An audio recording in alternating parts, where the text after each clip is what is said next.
এই যে এই প্রোডাক্টটা আমরা একজন উদ্যোক্তাকে দিয়েছিলাম, দুধ দহন এত কষ্টকর। উনি বলছে যে আজকে আমার ঈদের দিন, এডিটর একটু শোনাই দেবেন। উনি বলছে আজকে ঈদের দিন, মানে ঈদের দিনের মতো আনন্দ। কলাম তো ঈদের দিনের মতন কোনো মানে ইয়ে নেই, মানুষজনকে ঈদের যেটা আনন্দ, এই গাই দুতেও সেই আনন্দ। আচ্ছা, এই মেশিন নেওয়ার জন্য একজন ভাই আসছে এই বগুড়া থেকেই, তো ওনার কাছে আগে শুনবো যে আসলে কি দুধ দহন কষ্টকর কিনা। জি, আমার নাম মোহাম্মদ মাসুদ রানা, আমি অবসরপ্রাপ্ত পুলিশ সদস্য। আচ্ছা, কবে ইয়ে করছে রিটায়ারমেন্ট? গত বছরই আমি রিটায়ার করছি। তারপর ফার্ম দিয়েছেন? জি জি জি, চাকরি আরও ছিল, তো আমার উদ্যোক্তা হওয়ার খুবই শখ ছিল। আমি ওই চাকরির থেকে আমি গরু ছাগলের প্রতি আমার খুব একটা নেশে আর কি। তো চিন্তা করলাম অবসরে যে আমি কি করব, অবসর সময়টা কীভাবে কাটবে আমার। তো আমি চাকরি থাকতে থাকতে আমি ফার্মটা বেশ সাজানো গোছানো করেছি। তো ছোটোখাটো আকারে হলেও আল্লাহর রহমতে এখন একটা ফার্ম বলা যাবে ইনশাল্লাহ। আর আমার এখান থেকে একদম খাঁটি দুধ দিয়ে আমি প্রতিজ্ঞা করছি যে আমি সাদা জিনিস সেল করেন? হ্যাঁ, আমার ওখানে ওই কারখানাতে আমি দুধ দিই। একজন কর্মচারী আছে যার মানে 20 লিটার দুধের গাভী, তো অর্ধেক দুধ দেওয়ার পরেই তার হাত পা অবশ্যই। যে আমিও চেষ্টা করছি, আমিও চেষ্টা করলে আমিও দেখি যে ওই 3 ভাগের 1 ভাগ দুধ দোয়ানোর আগে আমার এই 2 জায়গা অবশ্যই হয়ে যায়, তখন আমি লোক বাঘাও করতে পারি। তো এই নিয়ে আমি মোটামুটি একটা টেনশনের মধ্যে ছিলাম যে এই কর্মচারীটা যখন চলে যাবে তখন আমার এই ফার্ম আমি ক্ষুদ্র আকারেই শুরু করছি। কেবল আমি ওই লোকটা চলে গেলে আমার ফার্মটা কীভাবে চলবে এই চিন্তায় আমি গতকালকে রাত্রি থেকে, তারপরে আমার এই স্যারে আমি বিজ্ঞাপন দেখলাম। আমার বগুড়া শহরেই এরকম জিনিস আছে, আমার জানাই ছিল না আসলে।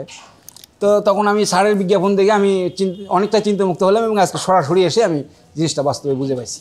আলহামদুলিল্লাহ, এই ক্ষুদ্র উদ্যোক্তাদের সমাধানেই আমরা নিয়ে এসেছি মাহাতির ব্র্যান্ডের সোর্স অফ অ্যাগ্রের 10 লিটার এবং 14 লিটার দুধের মেশিন।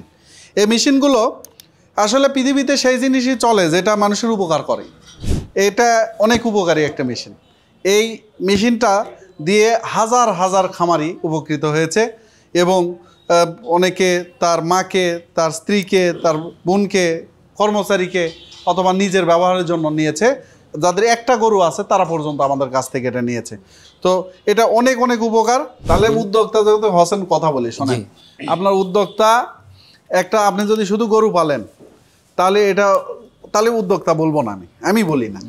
গরুর সাথে সাথে গরুর দুধ হবে, এটা দিয়ে প্রযুক্তির ব্যবহার করলেন। তারপর ক্রিম সেপারেটর নেবেন, ক্রিম সেপারেটর দিয়ে একদিক দিয়ে ক্রিম হবে, সেই ক্রিম জাল দিবেন, সে জাল দিয়ে ঘি হবে, সেই ঘিও বিক্রি করবেন। তখন না আপনার ফুল উদ্যোক্তা হলেন। নিজের ফার্মটাকে, নিজের বুদ্ধিটাকে আপনি সঠিকভাবে ইউটিলাইজ করলেন, বুঝতে পারছেন? তো এই হচ্ছে ব্যাপার।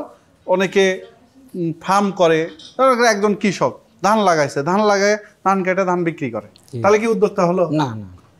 এখন সে যদি সেখান থেকে তার জিনিসটাকে কাজে লাগায়, ঠিক আছে, ব্যবসার মধ্যে যুক্ত হয়, সেটা হচ্ছে সর্বনিম্ন উদ্যোগ। রিটায়ারমেন্ট মানেই শেষ নয়। দেশের যদি সবচেয়ে বড় পদ বলি প্রধানমন্ত্রী, সে 60-এর পর যদি 60-এর আগে হয় তাহলে আমরা বলি যে হয়নি, মানে ছোট মানুষ হয়েছে প্রধানমন্ত্রী। সেই জায়গায় 60-এর পরেই কেন সেই তীক্ষ্ণ ব্রেনকে রিটায়ারমেন্টে বলা হয় যে তুমি এখন বসে পড়ো। তো আমার বিশ্বাস যে আসলে এই 60-এর পরেই সবচেয়ে ভালো ব্রেন সুস্থ থাকে এবং সেই অনুযায়ী বড় বড় কাজগুলো করা যায়। তাদেরকে কাজে লাগানো উচিত। আর যারা আপনার অবসরে যাচ্ছেন তারা ভাববেন যে অবশ্যই আমাদের কিছু করতেই হবে, কারণ 60 মানেই আমার রিটায়ারমেন্টে গেলাম আর আমি বসে গেলাম, এরকম চিন্তা ভাবনা একবারে জিরো করে দিবেন। 60-এর পরে শুরু হবে নতুন জীবন ইনশাল্লাহ। ওনার মতো কিছু একটা করে নতুন জীবন শুরু করা।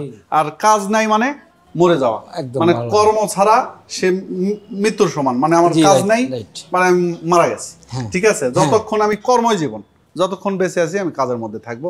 কোনো একদিন সময় করে আপনার ওখানে ইনশাল্লাহ যাবো, আলহামদুলিল্লাহ, ঠিক আছে, যাবো। এবং যদি কোনো অসুবিধা হয় আমাদের কাস্টমার কেয়ার টিম আছে, সার্বক্ষণিক হেল্প করবে। এবং এর সাথে পাচ্ছেন 18 মাসের গ্যারান্টি। অর্থাৎ যদি কোনো প্রোডাক্টের সমস্যা হয়, ঠিক আছে, সেটা চেঞ্জ করে দিন। তো এই একটা সুবিধা আছে, আপনি তো পাশেই নিয়ে চলে আসবেন, ঠিক আছে? আপনাকে দেব।